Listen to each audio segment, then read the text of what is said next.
Inilah kisah horor yang tersembunyi di kegelapan. Perjanjian Selasa Kliwon di pantai selatan. Ketika dua bocah hilang tanpa jejak terbawa ombak, desa itu dilanda ketakutan. Tragedi semakin memuncak ketika misteri kematian Pak Ahmad dan Bu Siti mengungkapkan sebuah hubungan yang tak terduga. Dengarkan bisikan kisah horor ini selengkapnya. Luna dan Bima, sepasang saudara yang baru saja berusia 10 dan 12 tahun, adalah dua anak ceria yang selalu bersemangat setiap kali liburan sekolah tiba. Mereka tinggal di desa yang jauh dari keramaian kota, di mana mereka bisa bermain bebas di pantai yang tak banyak pengunjung.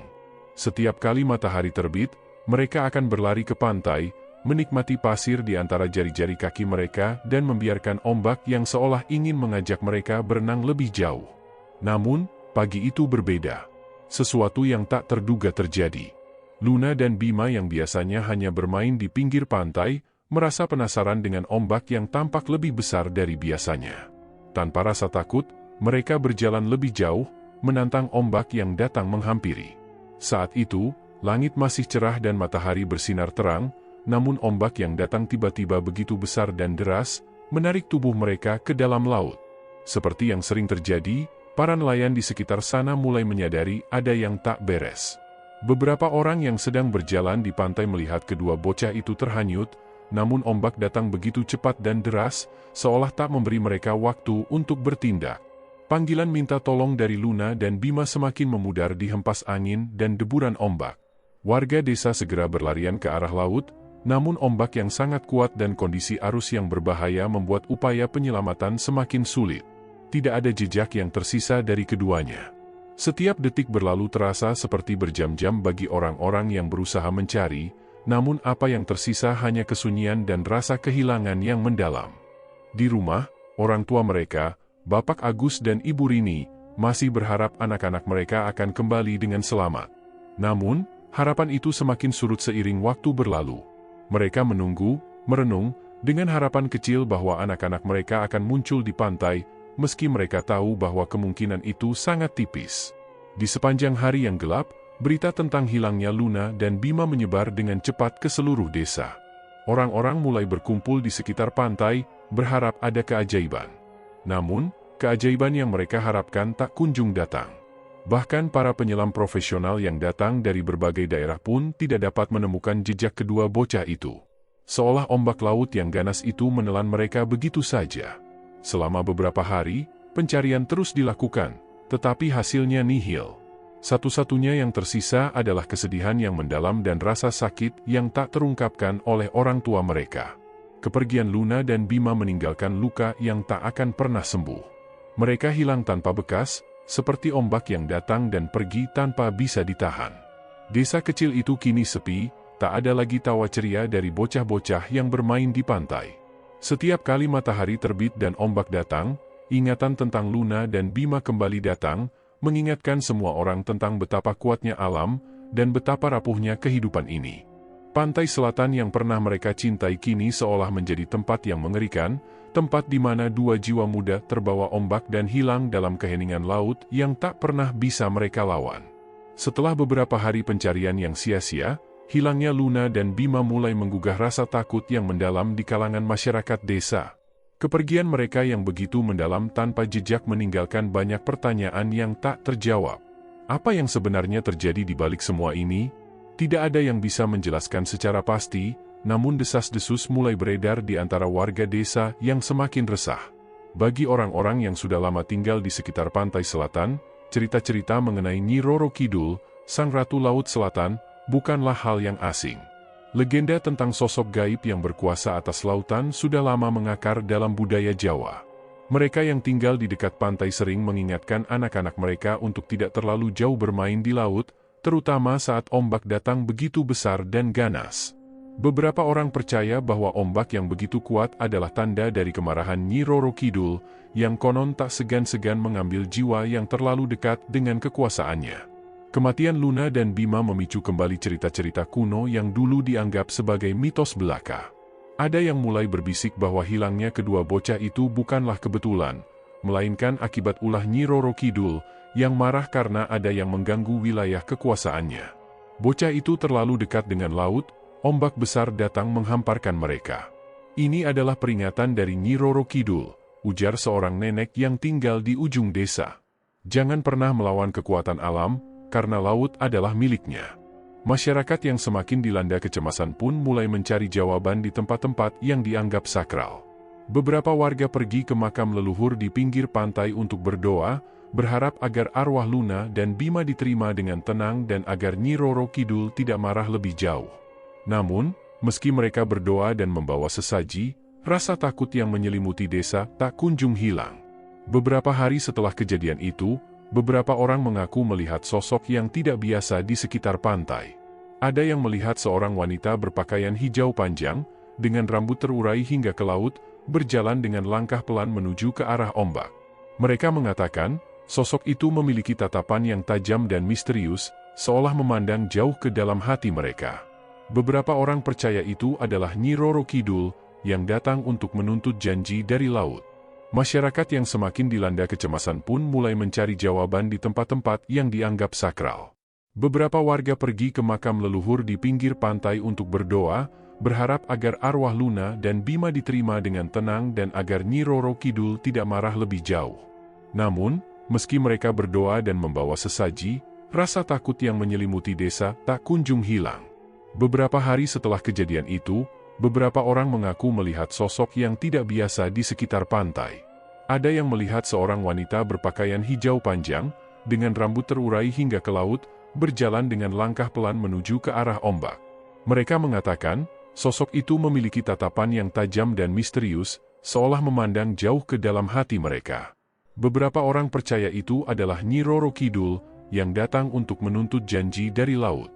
Namun, di balik cerita-cerita itu, ada satu nama yang mulai disebut-sebut oleh beberapa warga, Pak Imron, seorang juragan ikan asin yang tiba-tiba saja menjadi kaya raya. Pak Imron, yang dulunya hanya seorang nelayan biasa, kini telah memiliki usaha ikan asin yang sangat besar. Setiap kali orang lewat di depan rumahnya, mereka akan melihat tumpukan ikan asin yang menggunung, serta kendaraan besar yang datang dan pergi dengan membawa hasil laut dari tempat yang tak jelas. Sebagian orang mulai bertanya-tanya, bagaimana seorang nelayan bisa mendadak menjadi begitu kaya dalam waktu yang sangat singkat. Semua orang tahu, untuk membangun usaha sebesar itu, bukanlah hal yang mudah. Meskipun ia terlihat baik-baik saja di luar, ada yang merasa aneh dengan perubahan drastis dalam hidupnya. Beberapa orang mulai menduga, apakah keberhasilan Pak Imron ini ada kaitannya dengan hal-hal yang tidak wajar. Kaya begitu cepat, pasti ada yang gak beres, ujar Pak Ahmad, seorang tetangga dekatnya. Dia dulu hanya nelayan biasa, sekarang bisa beli rumah besar dan punya bisnis ikan asin yang tak terhitung banyaknya. Desas-desus itu semakin menguat ketika beberapa warga mengingat bahwa Pak Imron pernah terlihat beberapa kali di pantai, terutama saat malam tiba. Tak jarang, ia juga dilihat datang dengan membawa sesaji, seperti bunga dan dupa, yang ditaruh di pinggir laut. Beberapa orang mulai mengaitkan hal ini dengan ritual pesugihan, sebuah praktik yang dikenal dapat mendatangkan kekayaan secara instan, tetapi dengan harga yang sangat mahal, jiwa yang harus diserahkan kepada makhluk gaib. Lama-kelamaan, gosip tentang Pak Imron semakin berkembang. Ada yang mengatakan bahwa ia telah melakukan pesugihan dengan Nyi Roro Kidul, meminta kekayaan dan pengaruh yang besar, dengan imbalan menyerahkan sesuatu yang sangat berharga, seperti nyawa. Dia pasti sudah berhubungan dengan Nyi Roro Kidul. Sudah banyak yang tahu kalau dia melakukan pesugihan.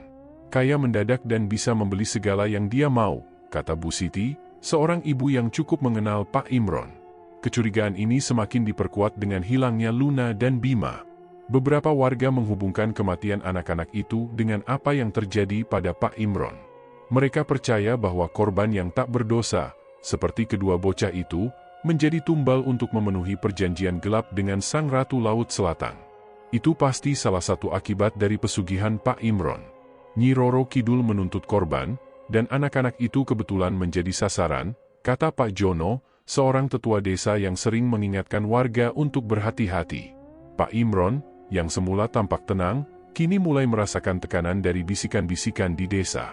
Kepergian Luna dan Bima kini menjadi bukti bahwa mungkin tidak ada yang bisa lari dari konsekuensi perjanjian gelap dengan kekuatan gaib yang begitu besar. Hari-hari berlalu, dan Bapak Agus mendengar desas-desus yang beredar di kalangan warga. Desas-desus yang menghubungkan kematian Luna dan Bima dengan sosok Pak Imron, juragan ikan asin yang kaya raya dalam waktu yang sangat singkat. Ada yang mengatakan bahwa keberhasilan Pak Imron yang mencurigakan itu berhubungan langsung dengan pesugihan, sebuah perjanjian gelap dengan Nyi Roro Kidul yang harus dibayar dengan jiwa. Bapak Agus, yang mendengar cerita-cerita itu, mulai merasakan kegelisahan yang semakin membesar. Anak-anaknya, Luna dan Bima, yang pergi begitu cepat, mungkin saja menjadi korban dari sebuah permainan yang sangat kejam. Ibu Rini, meskipun sedih, tidak bisa lagi menahan emosinya. Ia merasa ada sesuatu yang harus dilakukan. Kita tidak bisa diam saja, Pak. Mereka bukan hanya anak-anak kita, mereka adalah korban dari permainan jahat yang telah merenggut nyawa mereka, kata Ibu Rini dengan suara yang bergetar, namun penuh amarah. Bapak Agus yang sebelumnya mencoba menenangkan istrinya, kini juga merasakan amarah yang sama. Kalau memang benar Pak Imron terlibat dalam ini, kita harus tahu siapa yang bertanggung jawab. Kita tidak akan membiarkan ini berlalu begitu saja, jawab Bapak Agus dengan penuh tekad. Malam itu, Bapak Agus dan Ibu Rini memutuskan untuk berbicara dengan beberapa warga yang lebih berani, yang selama ini mulai meragukan kekayaan Pak Imron. Mereka ingin tahu lebih banyak tentang apakah benar ada hubungan antara pesugihan dan kematian anak-anak mereka. Salah seorang warga, Pak Jono, yang sudah cukup tua dan tahu banyak tentang cerita-cerita lama, akhirnya memberanikan diri untuk berbicara. Pak Agus, Bu Rini, memang ada yang mencurigakan tentang Pak Imron. Dia tiba-tiba kaya mendadak, dan banyak orang yang percaya dia melakukan pesugihan dengan Nyi Roro Kidul. Aku pernah melihat dia di pantai malam-malam, membawa sesaji, dan berdoa kepada laut. Semua orang tahu, kalau sudah berurusan dengan Nyi Roro Kidul, harga yang harus dibayar sangat tinggi, ujar Pak Jono, suara beratnya penuh kekhawatiran. Bapak Agus merasakan darahnya mendidih. Jika benar apa yang dikatakan Pak Jono, maka kematian anak-anaknya bukanlah kecelakaan. Mereka adalah tumbal dalam perjanjian gelap yang melibatkan Pak Imron dan kekuatan laut yang begitu kuat dan misterius. Kita harus menemui Pak Imron. Kalau dia memang terlibat, kita tidak akan diam saja, ujar Bapak Agus dengan suara yang keras dan penuh tekad. Pada malam yang sama, dengan hati yang dipenuhi amarah dan keresahan, Bapak Agus dan Ibu Rini memutuskan untuk pergi ke rumah Pak Imron. Mereka tahu, ini bukanlah keputusan yang mudah. Pak Imron adalah orang yang sangat berkuasa di desa itu, dan banyak orang yang takut berbicara tentangnya. Namun, mereka tidak bisa membiarkan ketidakadilan ini berlanjut. Anak-anak mereka hilang begitu saja, dan mereka ingin keadilan, bahkan jika harus menghadapi kekuatan yang tak bisa dijelaskan dengan akal sehat. Sesampainya di rumah Pak Imron, mereka melihat rumah besar yang penuh dengan kendaraan mewah yang terparkir di halaman. Dinding rumah yang tinggi memberi kesan bahwa di baliknya ada kehidupan yang sangat berbeda dengan kehidupan mereka yang sederhana. Namun, rasa sakit dan kemarahan di hati mereka membuat mereka melangkah maju tanpa ragu. Pak Imron yang sedang duduk di ruang tamunya terkejut saat melihat Bapak Agus dan Ibu Rini memasuki rumahnya dengan wajah penuh kemarahan. Pak Agus, Bu Rini, ada apa? Tanyanya dengan nada yang terdengar tenang, meski matanya tampak sedikit cemas. Jangan pura-pura tidak tahu, Pak Imron, kata Bapak Agus dengan nada marah yang bergetar. Kami tahu apa yang telah terjadi pada anak-anak kami. Luna dan Bima, mereka terbawa ombak dan hilang begitu saja, dan semua ini ada hubungannya dengan pesugihan yang kau lakukan. Kau telah mengorbankan mereka demi kekayaanmu yang datang dengan cara yang jahat. Ibu Rini yang sudah tidak bisa menahan emosinya berteriak, kau membayar harga dengan jiwa anak-anak kami. Itu semua karena perjanjian kotormu dengan Nyi Roro Kidul. Kenapa anak-anak kami yang tak berdosa harus menjadi korban? Pak Imron tampak terdiam sejenak. Wajahnya yang biasanya tenang kini tampak sedikit cemas. Namun, ia tetap mencoba menjaga ketenangannya. Dengan air mata yang mengalir, Ibu Rini berkata, kau akan membayar untuk apa yang telah kau lakukan, Pak Imron. Kami akan melawan ini, meski harus melawan segala kekuatan yang ada di sekitarmu. Semua orang, dari tetangga terdekat hingga pedagang ikan asin yang biasa mengambil barang dagangannya di rumah Pak Imron, mulai merasa ketakutan. Keberhasilan Pak Imron yang tiba-tiba begitu besar, kini bukan lagi sesuatu yang patut dijadikan panutan, tetapi menjadi sebuah peringatan. Mereka yang sebelumnya terbuai dengan kekayaan Pak Imron kini mulai merasakan kegelisahan yang semakin dalam. Pedagang-pedagang yang biasa mengambil ikan asin dari tempat Pak Imron mulai menarik diri. Mereka tak berani lagi datang. Takut menjadi bagian dari kegelapan yang menimpa Pak Imron. Ketakutan itu melanda seluruh desa, dan bahkan pedagang dari luar kota yang datang membawa uang untuk membeli ikan asin pun mulai enggan bertransaksi dengan Pak Imron. Mereka takut jika membeli ikan asin darinya, mereka bisa menjadi tumbal berikutnya, bagian dari perjanjian jahat yang melibatkan kekuatan gaib yang tak bisa mereka pahami. Jangan sampai kita terlibat dalam hal ini. Aku dengar dari orang-orang bahwa banyak yang hilang setelah dekat dengan Pak Imron. Mungkin kita bisa mencari pengusaha ikan asin lain, kata seorang pedagang ikan kepada temannya saat mereka berdiskusi tentang keputusan untuk berhenti berbisnis dengan Pak Imron. Pak Imron, yang awalnya hidup dalam kemewahan dan kenyamanan, mulai merasakan perubahan drastis. Stok ikan asin di rumahnya yang dulu laris manis kini menumpuk tanpa ada yang membeli. Usahanya yang dulu berkembang pesat kini mulai merosot. Penjualannya anjlok, dan ia merasa semakin terisolasi dari masyarakat. Banyak pedagang yang berhenti berbisnis dengannya, dan masyarakat mulai menjauhinya. Namun, tak lama kemudian, sebuah kejadian yang mengundang kebingungan besar terjadi. Warga desa dibuat terkejut ketika kabar beredar bahwa aset-aset Pak Imron, termasuk rumah besarnya dan kendaraan mewah, disita oleh pihak bank. Tidak ada yang mengerti mengapa hal itu bisa terjadi. Bukankah dia kaya raya? Kenapa bank harus menyita segala harta yang dimilikinya? Apakah ini bagian dari takdir yang mengikuti perbuatannya, atau ada sesuatu yang lebih rumit yang terjadi di balik layar? Warga desa semakin bingung. Mereka mulai bertanya-tanya, jika Pak Imron benar-benar melakukan pesugihan, kenapa ia masih berurusan dengan masalah bank dan kehilangan segalanya? Mereka mendengar dari beberapa sumber bahwa Pak Imron memang meminjam uang dari bank untuk mengembangkan usahanya, yang ternyata menguntungkan dalam waktu yang sangat singkat.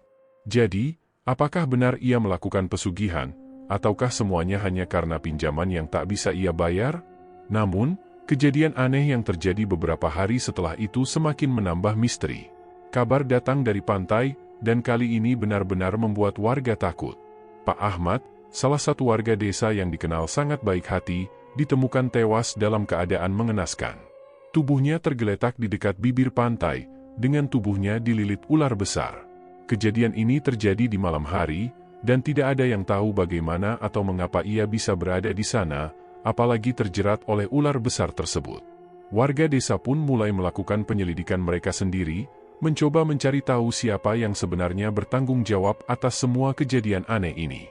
Beberapa menduga bahwa Pak Imron mungkin hanya korban dari sebuah situasi yang lebih besar, dan bahwa ada seseorang atau kekuatan lain yang benar-benar terlibat dalam pesugihan dan peristiwa mistis yang terjadi di desa mereka. Namun, tidak ada yang dapat memastikan siapa yang sebenarnya berada di balik semua kejadian ini. Semakin lama, ketegangan di desa semakin meningkat. Semua orang mulai merasa curiga satu sama lain, bahkan dengan teman dan keluarga mereka sendiri.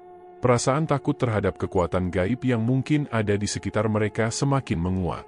Mereka bertanya-tanya apakah peristiwa-peristiwa ini adalah hasil dari permainan kekuatan yang jauh lebih besar dari yang bisa mereka bayangkan. Seiring berjalannya waktu, ketegangan di desa semakin meningkat. Masyarakat yang sebelumnya begitu yakin bahwa Pak Imron adalah sosok di balik peristiwa tragis hilangnya Bima dan Luna, kini mulai merasakan keraguan. Berita tentang dirinya yang meminjam uang dari bank untuk mengembangkan usaha ikan asinnya mulai terungkap ke permukaan. Meski ada beberapa warga yang masih enggan mempercayai penjelasan Pak Imron, sebagian besar mulai memahami bahwa usaha keras yang dia jalani tak ada kaitannya dengan dunia pesugihan. Pak Imron, yang selama ini diam dan menghindar dari sorotan, akhirnya memutuskan untuk berbicara dengan warga. Di sebuah pertemuan yang diadakan di balai desa, Pak Imron berdiri dengan kepala menunduk, wajahnya menunjukkan penyesalan yang mendalam. Ia tidak pernah membayangkan akan menjadi sorotan utama desa dengan tuduhan yang begitu berat. Ia berbicara perlahan, dengan suara yang cukup pelan namun penuh emosi. Saya tidak tahu bagaimana bisa semua ini terjadi. Saya hanya orang biasa yang berusaha membangun hidup dengan bekerja keras. Saya meminjam uang dari bank untuk usaha, dan itu bukanlah sesuatu yang jahat. Tidak ada hubungan antara saya dan dunia gelap yang kalian duga. Warga desa yang hadir mulai mendengarkan dengan serius, meskipun sebagian masih tampak bingung dan ragu. Pak Imron kemudian melanjutkan, Bima dan Luna adalah anak-anak yang sangat berharga, dan saya sangat menyesal atas apa yang terjadi pada mereka. Namun, saya juga tidak bisa menerima tuduhan bahwa saya bertanggung jawab atas kepergian mereka.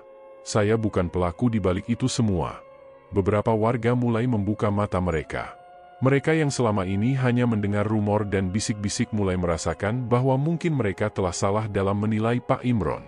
Ketakutan dan kecurigaan telah membawa mereka pada kesimpulan yang keliru. Warga yang sebelumnya terpengaruh dengan cerita-cerita mistis tentang pesugihan dan kekayaan mendadak Pak Imron mulai menyadari bahwa tuduhan mereka adalah hasil dari ketakutan yang berlebihan, bukan bukti yang jelas. Namun, dengan permintaan maaf yang tulus dari warga dan penjelasan dari Pak Imron, desa itu mulai merasakan sedikit kedamaian. Mereka tahu bahwa meskipun hidup mereka tidak akan pernah kembali seperti semula, mereka setidaknya bisa belajar untuk memaafkan, mencari kebenaran, dan menjalani hidup dengan hati yang lebih terbuka.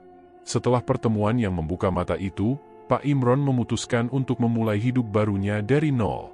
Meskipun perasaan kesedihan dan penyesalan masih membekas dalam hatinya, ia merasa ada harapan baru yang muncul setelah permintaan maaf dari warga.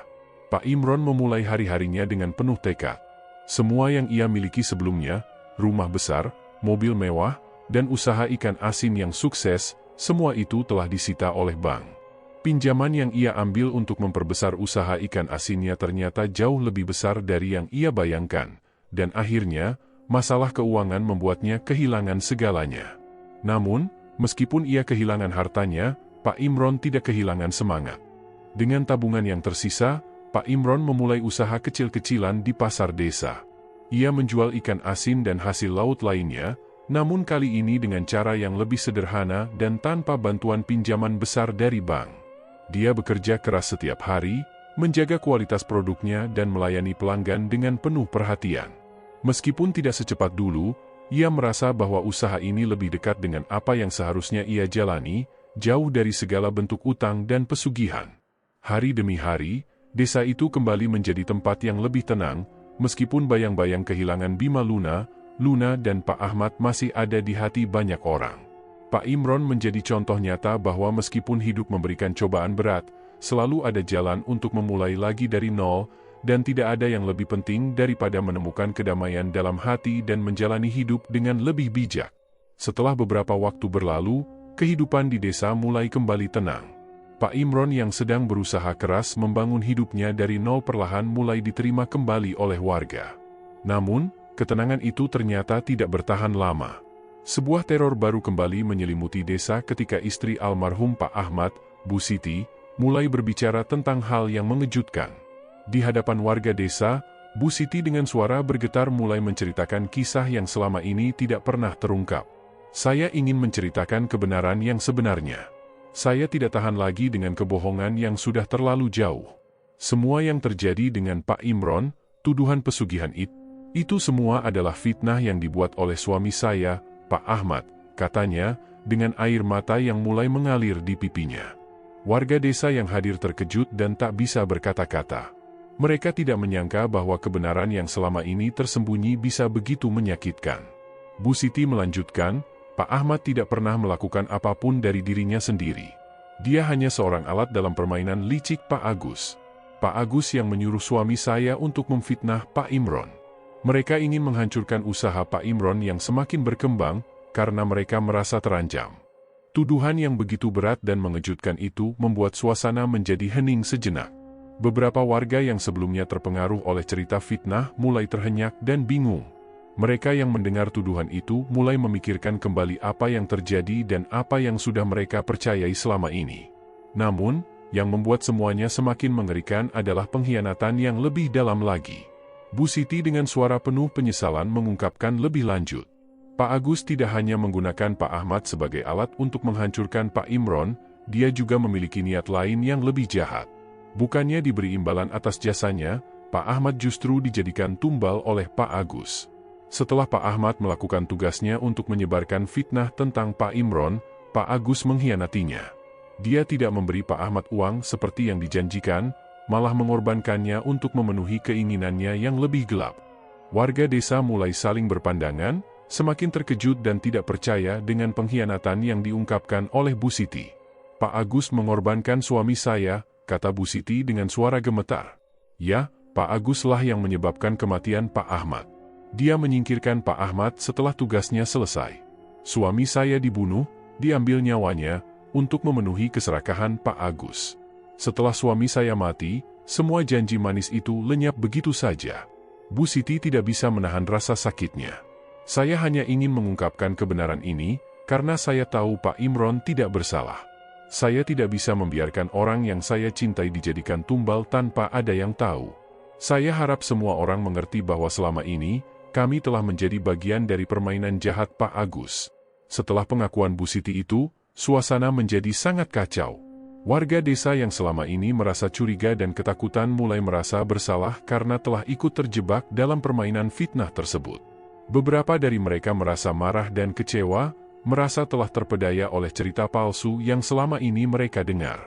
Setelah pengakuan menggemparkan Bu Siti yang mengungkapkan semua kebohongan dan pengkhianatan yang terjadi, desa itu mulai berangsur-angsur pulih dari kebingungannya.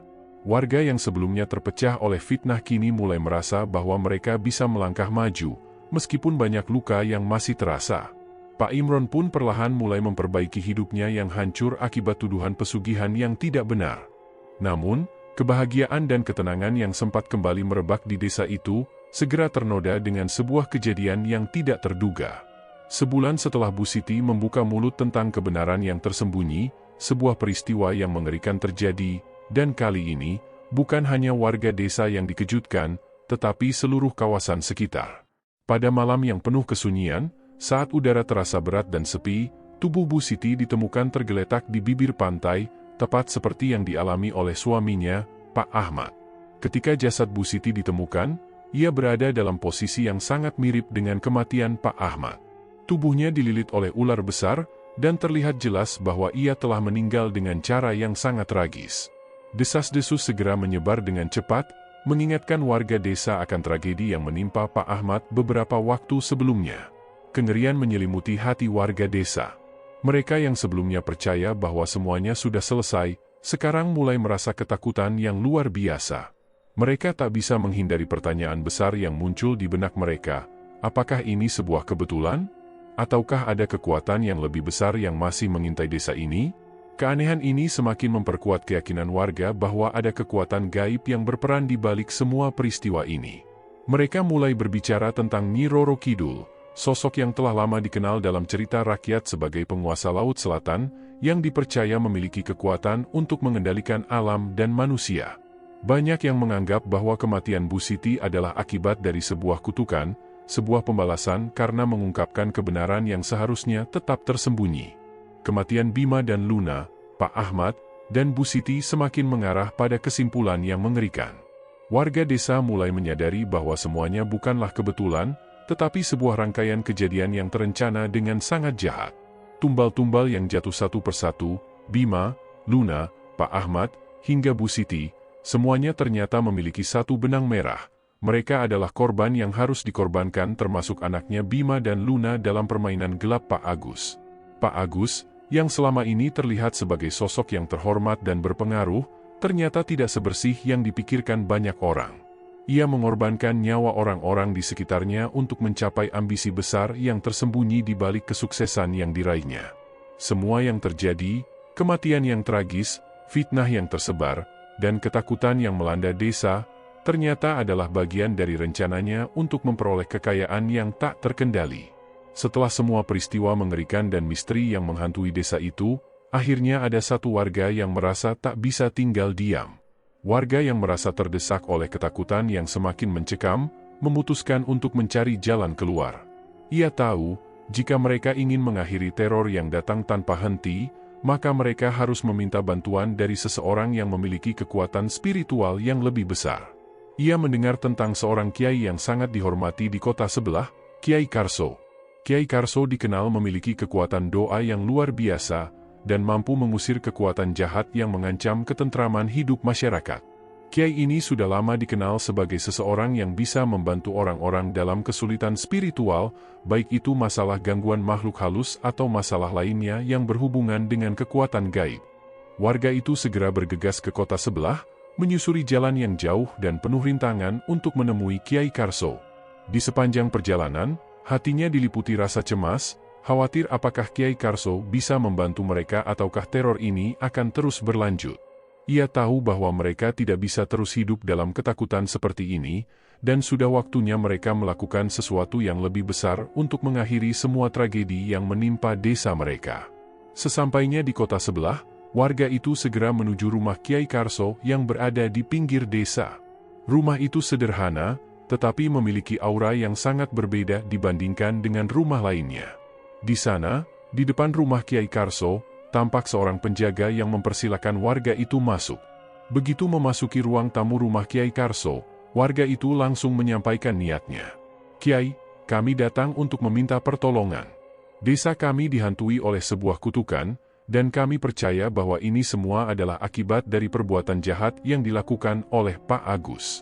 Semua orang yang menjadi korban tumbal, termasuk Bima, Luna, Pak Ahmad, dan Bu Siti, adalah bagian dari perjanjian gelap yang melibatkan kekuatan gaib. Kami ingin meminta doa dan berkah untuk mengusir kekuatan jahat yang telah merasuki desa kami."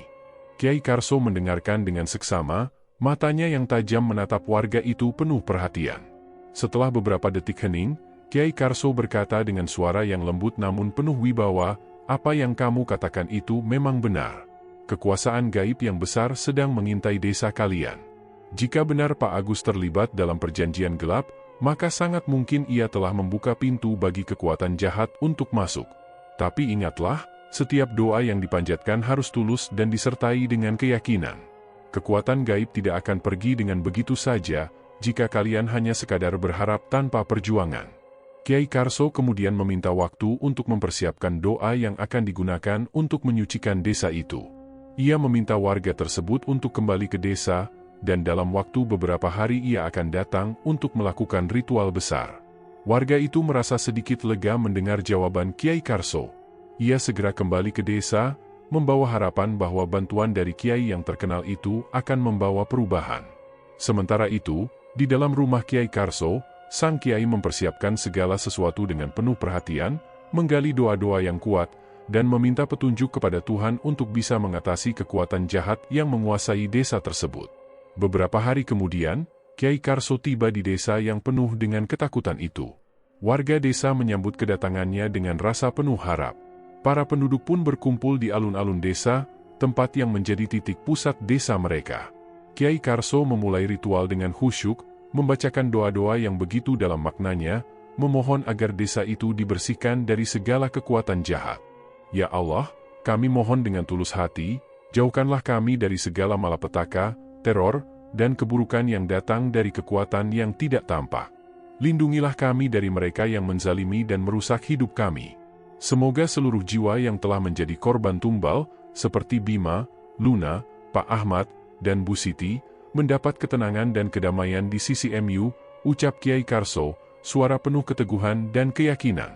Ritual itu berlangsung lama, dengan warga yang mengikuti doa dan zikir bersama. Suasana menjadi begitu khusyuk, dan meskipun malam itu gelap, ada cahaya yang mulai menyinari desa.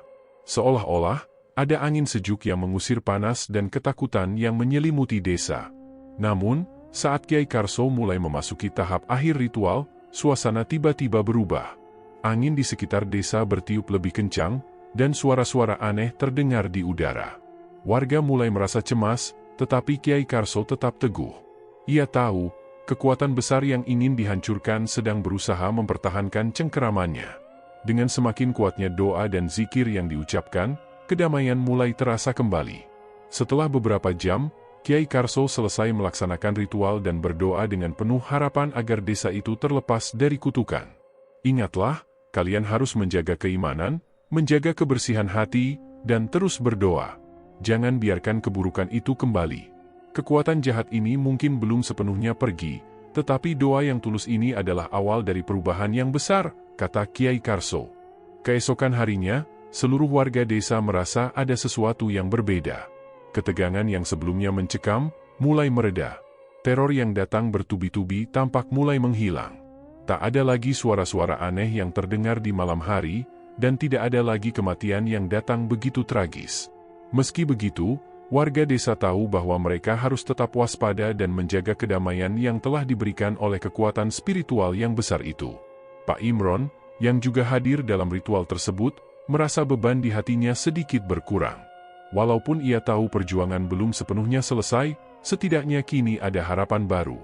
Desa itu, yang telah dilanda banyak tragedi, perlahan-lahan mulai menyembuhkan diri. Namun, satu hal yang sangat mencolok adalah ketidakhadiran Pak Agus. Setelah segala kejadian yang mengungkap perbuatan jahatnya, ia benar-benar menghilang dari desa. Beberapa hari setelah kepergiannya, sebuah kejadian mengejutkan terjadi. Sejumlah warga yang sedang berjalan di sekitar hutan dekat desa menemukan dua mayat yang sudah membusuk, tergantung di sebuah pohon besar. Bau busuk yang sangat menyengat langsung tercium di udara. Ketika mereka mendekat, mereka terkejut melihat wajah salah satu mayat yang mirip dengan Pak Agus, dan mayat lainnya memiliki ciri-ciri yang sangat mirip dengan istrinya. Keduanya ditemukan dalam kondisi mengenaskan. Tubuh mereka bengkak, kulit terkelupas, dan keduanya tergantung dalam posisi yang mengerikan. Warga desa yang melihat penemuan itu langsung merasa ngeri dan bingung. Tak ada yang tahu pasti bagaimana mereka bisa berada di hutan, tetapi semakin banyak yang menghubungkan peristiwa ini dengan apa yang telah terjadi sebelumnya. Banyak yang mulai beranggapan bahwa ini adalah akhir dari segala perbuatan buruk yang pernah dilakukan oleh Pak Agus. Peristiwa penemuan mayat Pak Agus dan istrinya yang menggantung di hutan itu mengguncang warga desa dengan hebat. Walaupun banyak yang merasa ngeri dan terkejut, di hati mereka ada sebuah ketenangan yang mulai muncul, seolah-olah segala peristiwa buruk yang terjadi selama ini mulai menemukan titik terang. Namun, lebih dari sekadar teror yang mereka hadapi, peristiwa ini membawa kembali ingatan akan tragedi-tragedi kelam yang telah membayangi desa mereka, seakan-akan setiap langkah yang mereka ambil akhirnya mengarah pada titik ini. Ingatkah mereka akan kematian tragis Bima dan Luna, dua bocah yang hilang begitu saja, terbawa ombak tanpa jejak di pantai selatan?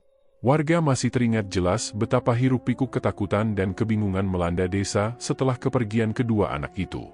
Banyak yang berpikir bahwa mereka hanyalah korban dari lautan yang ganas, namun ada juga yang mulai menyisipkan cerita-cerita mistis yang membayangi. Beberapa orang mengatakan itu adalah akibat dari gangguan makhluk gaib yang berkeliaran di pantai selatan yang menuntut korban. Namun, seiring berjalannya waktu, dan setelah penyelidikan yang lebih dalam, banyak yang merasa bahwa ada sesuatu yang lebih gelap yang terjadi. Mereka mulai menghubungkan kejadian itu dengan kematian Pak Ahmad dan Bu Siti, dua orang yang selalu dihormati di desa ini. Keduanya ditemukan tewas dalam keadaan yang tak kalah misterius. Pak Ahmad tergeletak tak bernyawa di bibir pantai, tubuhnya seperti diselimuti oleh ular yang melilitnya, sementara Bu Siti, istrinya, meninggal dalam keadaan mengenaskan, seolah-olah dia juga telah menjadi bagian dari kekuatan jahat yang ada di sekitar mereka. Mereka yang dulu memandang segala peristiwa ini hanya sebagai kebetulan, kini mulai membuka mata. Semua tragedi itu ternyata saling terkait. Ada satu benang merah yang menghubungkan setiap kematian tragis itu, sebuah kebenaran yang semakin jelas diungkap, yang mengarah pada sosok yang tidak asing bagi mereka, Pak Agus.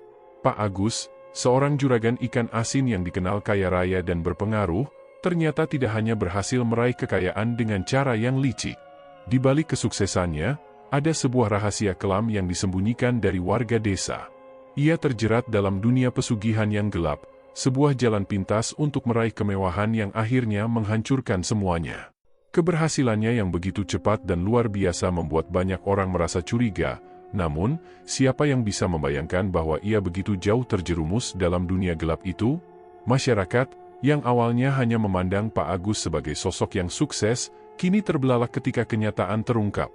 Ternyata, perbuatan jahatnya tidak hanya menjerat dirinya, tapi juga memengaruhi kehidupan banyak orang di sekitarnya.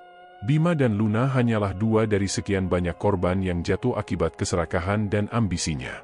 Pak Ahmad dan Bu Siti, yang terlibat dalam usaha mereka, pun harus membayar dengan nyawa, tak menyadari bahwa mereka hanyalah alat dalam permainan yang lebih besar dan lebih kejam. Semua kematian ini ternyata adalah bagian dari tumbal yang diperlukan dalam pesugihan yang mereka jalani, korban yang tak terhindarkan demi menggapai impian semu. Kini, setelah semuanya terungkap, banyak warga yang mulai menyadari bahwa kematian Pak Agus dan istrinya adalah akibat dari jalan gelap yang mereka pilih. Mereka berdua akhirnya menjadi korban dari perbuatan mereka sendiri.